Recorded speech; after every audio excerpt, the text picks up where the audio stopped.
Kyle, magandang umaga. Ito na po yung Honeywell mo. Itetest ko na po.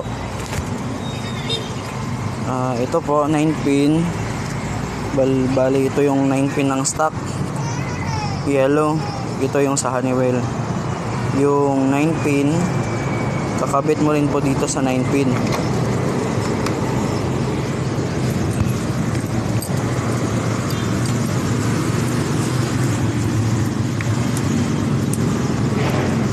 Po, kabit mo po sa 9 pin. Tapos yung 2 pins din, ito po yung sa stock. Ito din po yung sa Honeywell galing. Kakabit mo din po sa 2 pin din po dito.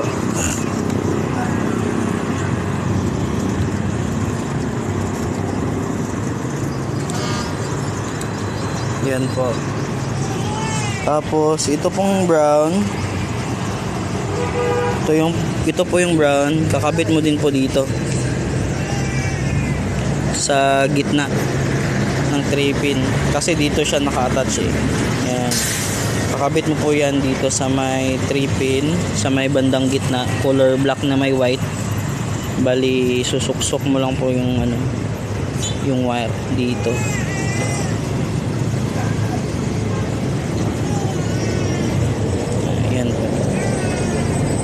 Tapos suksok yung wire, balik mo lang po sa socket.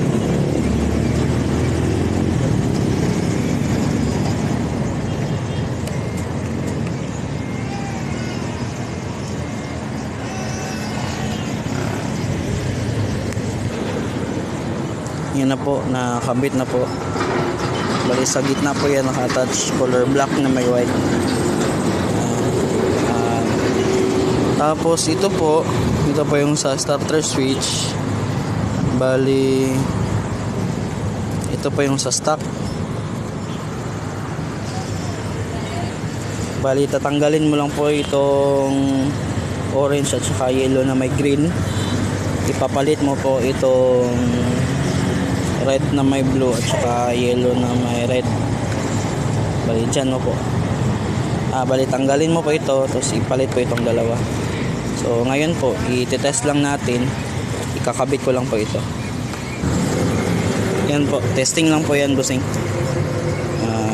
Ngayon po, subukan po natin yung Honeywell.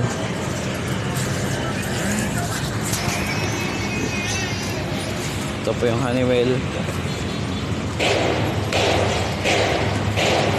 On.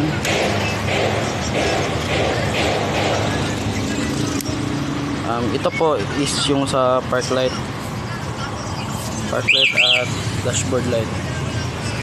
Yan. On, off. Ito po yan. Tapos ito po hazard. Ito hazard na po. Off hazard. Left, right. Tapos horn. Ito po sa starter. Passing. Tapos low. Passing pa din. High. Pause off. Passing off. Passing. Park light switch, hazard, right, left, horn, starter. Salamat, Boss Carl.